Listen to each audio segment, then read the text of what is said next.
Alors, merci. C'est où? Merci. 2. Bravo. Vous êtes d'accord? Oui. Merci. Ok. Oui.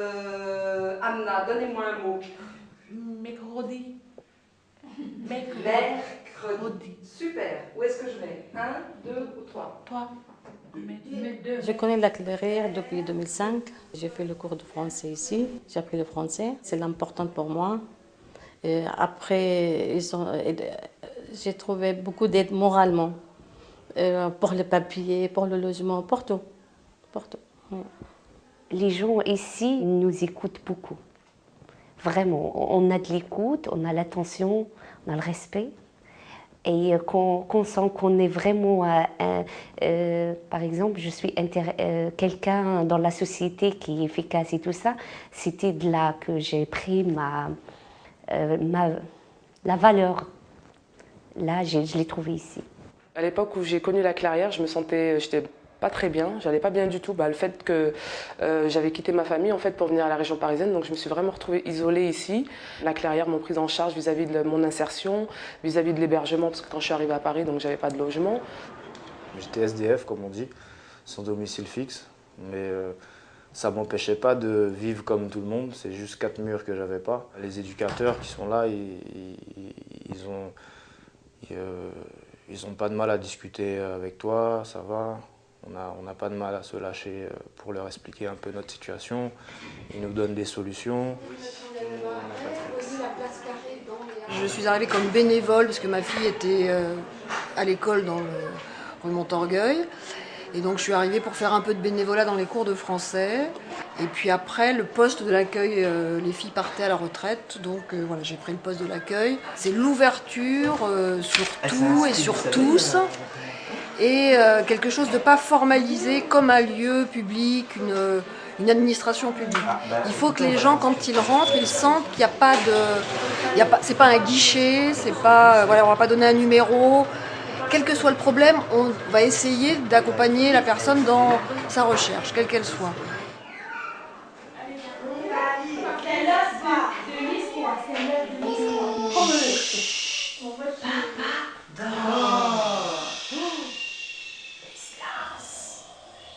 Papa écrit. C'est pas facile d'écrire. Tire la langue, papa. Il fait comment, papa? Il veut comme ça? Il veut plus. Il réfléchit. Tout ce qui est... Papa mange. Je suis éducatrice de jeunes enfants. Je suis aussi responsable d'une formation d'auxiliaire parental. Les auxiliaires parentales sont ce qu'on appelle les nounous, qui vont travailler au domicile des parents. J'anime un espace petite enfance où les auxiliaires viennent pour que les enfants aient aussi un espace de collectivité. Et donc ils viennent avec les auxiliaires parentales. Les parents aussi du quartier qui n'ont pas de garde d'enfants peuvent venir. Et on anime avec les auxiliaires un espace où ils peuvent jouer, faire des activités. Les auxiliaires, ça permet aussi de continuer à les former, elles posent des questions. Il y avait des parents qui avaient besoin de trouver une nounou. Il y avait des nounous qui n'avaient pas de travail et qui étaient éloignés de l'emploi. Et du coup, de cette observation, il s'est créé un service. Vous savez que vous pouvez emmener les enfants dans les lieux communs, à la ludothèque, à la halte de jeu, etc. Ils vont se retrouver dans des lieux où il y a des jouets.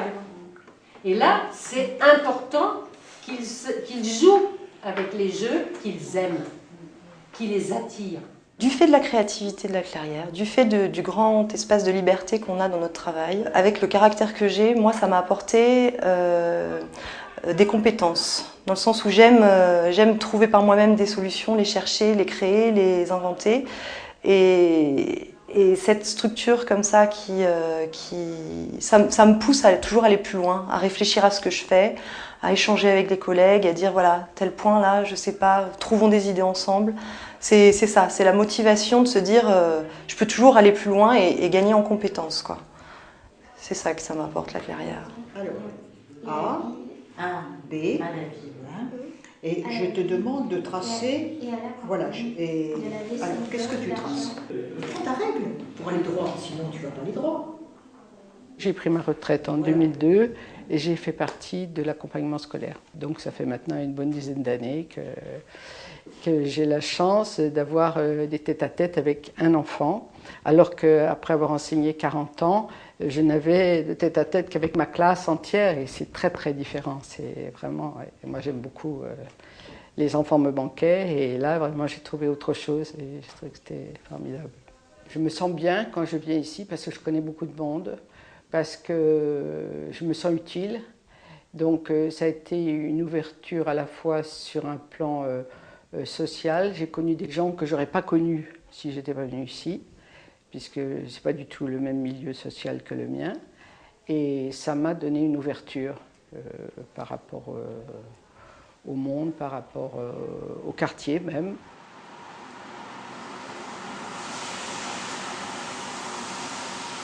Le repas solidaire, donc c'est tous les mardis. La cuisine est faite par une femme qui est désignée par notre assistante sociale. Donc en principe, on prépare tout ici sur place pour pouvoir faire la cuisine avec elles. Mais elles font les courses avant, on leur donne une certaine somme d'argent et elles vont faire leurs courses. Les bénévoles, toutes les personnes qui viennent, on est entre 25 et 30, payent leur repas. Ça, c'est quoi, des piments? Des piments, oui. C'est toi qui as préparé tout? Oui.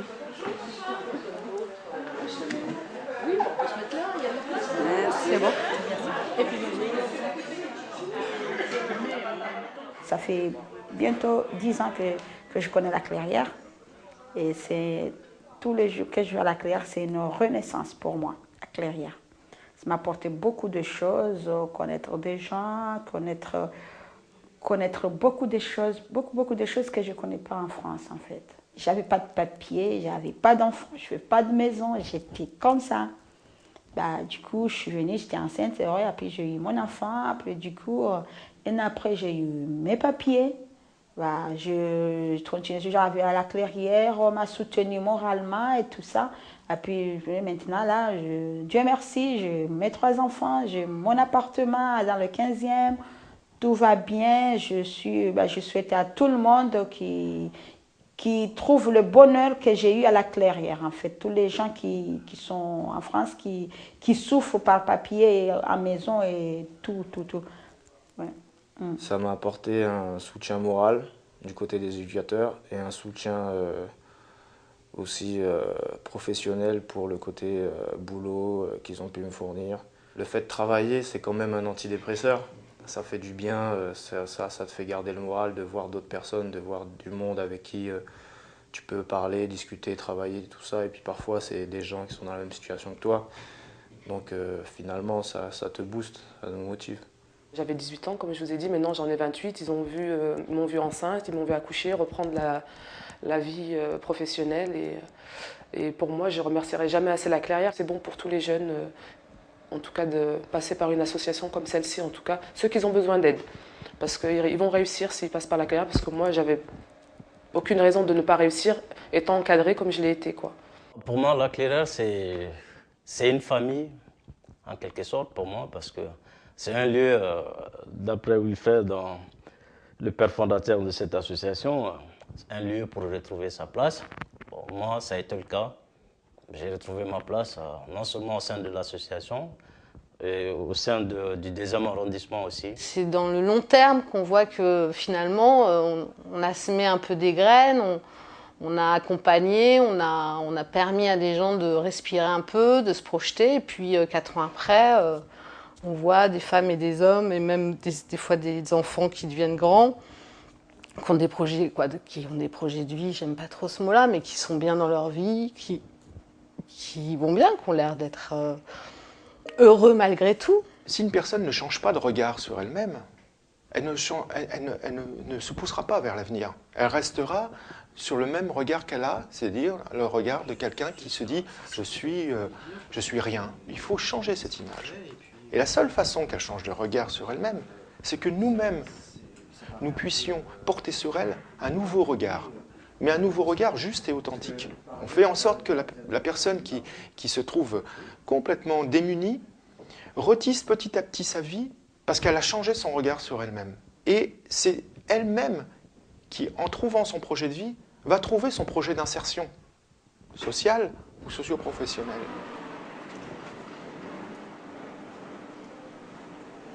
sur l'écran, là, il y a une photo. Et je suppose que vous vouliez faire quelque chose avec cette photo. Soit la supprimer, soit la copier, soit la couper, soit la renommer. Eh bien, vous faites un clic droit dessus. Là, tu ne peux pas la renommer, là, telle qu'elle est là. Ah, t'avais raté ton clic. J'ai connu la Clairière au lendemain de ma retraite, puisque je suis rentré à la Clairière pour m'occuper de l'informatique à ce moment-là. Je reviendrai à cette devise, là, un lieu pour trouver sa place, c'est que pour moi, trouver ma place, c'était pas à jouer aux boules, mais c'était utiliser ce temps de retraite pour être utile à d'autres gens qui avaient eu moins de chance que moi. Vous vous êtes aperçu qu'en faisant un clic droit sur un objet quelconque, vous aviez un menu qui descendait. Vas-y. Là, et tu vas dans Fleurs. Là, la Clairière va fêter ses 100 ans, donc c'est merveilleux pour une association, mais avec les restrictions budgétaires qui sont en train d'être mises en place ou quoi, j'espère qu'elle va pouvoir, sinon refaire un siècle, mais pouvoir perdurer, quoi, parce que c'est ça le summum d'une association, c'est de durer malgré les obstacles. Et justement, c'est en passant ces obstacles-là qu'on donne espoir aux autres personnes. Avec toutes les crises qui se passent et tout ça, j'aimerais bien toujours, elle reste une porte qui ne fermera jamais aux gens, parce qu'ils en ont besoin. Et même pour plus tard, dans les cinquantaines d'années qui viennent, on nous trouvera toujours des gens comme maintenant. Il y a des nouvelles personnes qui viennent chaque année, qui apportent des choses, qui repartent, qui reviennent. Même moi, en un an, j'ai vu beaucoup de stagiaires, de professionnels venir et repartir, qui ont apporté des choses à la Clairière, à moi, et en tout cas à mon sens. Ouais, ça, je pense que ça s'enrichit constamment en fait. Le problème, c'est qu'il y a une vraie inquiétude au jour d'aujourd'hui, parce que la politique, on va dire la logique des financements a changé. Avant, on pouvait vendre notre projet. On avait un projet qui était pertinent, qui marchait bien, on savait que ça fonctionnait, on allait le vendre et on pouvait avoir une subvention, avoir des aides financières publiques par rapport à ça. Maintenant, on n'a plus du tout ça. On n'est plus du tout dans cette logique. On ne peut plus aller vendre quelque chose qui nous paraît pertinent. Nous devons rentrer dans des cases.